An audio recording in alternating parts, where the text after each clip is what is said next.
हिमाचल कांग्रेस के बड़े नेता का बेटा चिट्टे के साथ गिरफ्तार।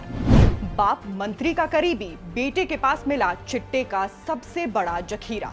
रातों रात हुआ एक्शन, पुलिस के भी उड़ गए होश। 2 दिन पहले ही निकाली थी चिट्टे के खिलाफ रैली, अब एएसपी करेंगे मानहानि का केस। राजनीति अब शरीफों का पेशा नहीं रहा। मुंह में राम, बगल में छुरी लेकर चलो, तभी आप राजनीति में सफल हो सकते हैं। वो भी एक दौर था जब कांग्रेस के नेता हुआ करते थे लाल बहादुर शास्त्री जी। एक बार उनके बेटे ने कुछ किलोमीटर के लिए सरकारी गाड़ी चला ली तो उसका किराया भी शास्त्री जी ने अपने वेतन से भरा। बाद में इसी ईमानदारी का फल उन्हें मिला। ताशकंद में उनकी हत्या हो गई। उसके बाद भी कांग्रेस कई बार सत्ता में आई, कई प्रधानमंत्री आए गए, मगर किसी ने भी ये जांच नहीं करवाई कि कांग्रेसी प्रधानमंत्री की हत्या कैसे हुई। अब आप हिमाचल की राजनीति का विरोधाभास देखिए।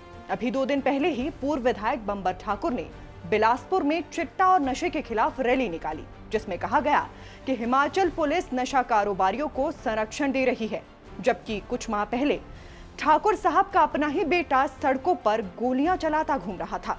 इसके अलावा उसी बिलासपुर से एक और बड़ी खबर है। हिमाचल सरकार के एक मंत्री के करीबी का बेटा चिट्टे के साथ गिरफ्तार हुआ है। आरोपी का पिता मंत्री जी का इतना करीबी था कि मंत्री जी की रातों की नींद गायब हो गई और रातों रात ही मामले में बड़े बड़े खेल हो गए।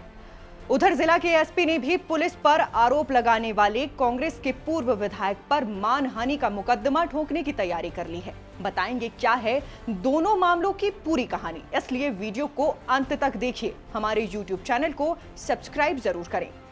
खबर शुरू करने से पहले बड़ा सवाल ये है कि हमारे समाज को ये क्या हुआ है?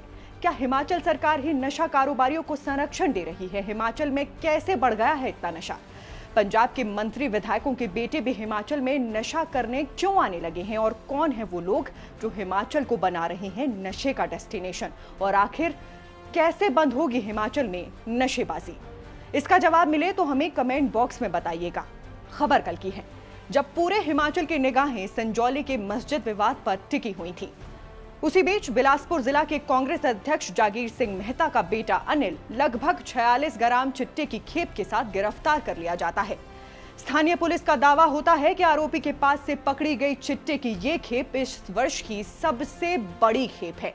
खबर सामने आती है तो कांग्रेस आलाकमान तक पहुंचती है। स्थानीय मंत्री से घनिष्ठ कनेक्शन की भी बात निकलकर सामने आती है, इसलिए सभी एक्शन ताबड़तोड़ लिए जाते हैं। शिमला से आए एक फोन कॉल की घंटी बिलासपुर में बजती है और कुछ ही घंटों में अपने बेटे द्वारा किए गए अपराध की नैतिक जिम्मेदारी लेते हुए जागीर सिंह घुमारवीं कांग्रेस मंडल अध्यक्ष के पद से अपना इस्तीफा दे देते हैं।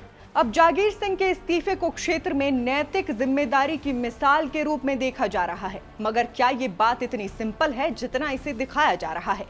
जागीर सिंह कोई आज के कांग्रेसी नेता तो है नहीं, वर्षों से अपनी जमीन पर राजनीति कर रहे हैं और इस दौरान उन्होंने मंत्री विधायकों के करीबी बनने के साथ ही कई तरह के व्यवहार कमाए हैं। ऐसे में अब सभी के मन में ये बात खटक रही है कि कहीं मंत्री जी की साफ छवि को धूमिल होने से बचाने के लिए तो ये इस्तीफा नहीं लिया गया। बिलासपुर की जनता इस बात का जवाब सही ढंग से दे सकती है, इसीलिए आप सब कमेंट सेक्शन में आमंत्रित हैं।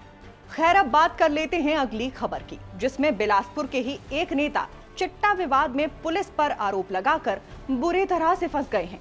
हाल ही में बिलासपुर में चिट्टे के विरोध में निकाली गई रैली का नेतृत्व करते हुए पूर्व विधायक बंबर ठाकुर ने पुलिस प्रशासन के खिलाफ हमला बोला था। अब बंबर ठाकुर द्वारा वरिष्ठ पुलिस अधिकारियों पर किए कटाक्ष का पुलिस ने कड़ा संज्ञान लिया है। बिलासपुर के अतिरिक्त पुलिस अधीक्षक शिव चौधरी ने 2 टूक कह दिया है कि वो बंबर ठाकुर को 1 करोड़ का लीगल नोटिस जारी करेंगे।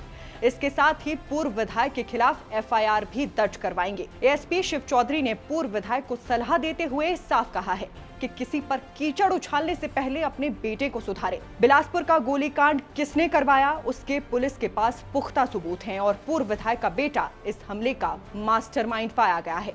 बाहर से शूटर बुलाकर यहां गोलियां चलाई गई, जिसके कॉल डिटेल से पुख्ता प्रमाण मिले हैं, इसलिए कायदे कानून के अनुसार कार्यवाही की जा रही है। लेकिन पूर्व विधायक अपनी साख बचाने के लिए दूसरों पर कीचड़ उछाल रहे हैं, वो भी बिना कोई सबूत। अब आपने वो कहावत तो सुनी ही होगी, पूत सपूत तो क्यों धन संचय, पूत कपूत तो क्यों धन संचय। यानी कि अगर आपका बेटा संस्कारी है, गुणवान है, तो उसे धन संचय करने की जरूरत नहीं है, क्योंकि वो अपने आप धन कमा लेगा। इसी तरह अगर आपका बेटा दुष्ट प्रवृत्ति का है तो वो आपके द्वारा संचित धन को गलत कामों में बर्बाद कर देगा। अब बड़े सयानों ने ये बात तो कुछ सोच समझ कर ही कही होगी। इसी बात के साथ अभी के लिए इजाजत चाहूंगी। फिलहाल के लिए बस इतना ही। नमस्कार।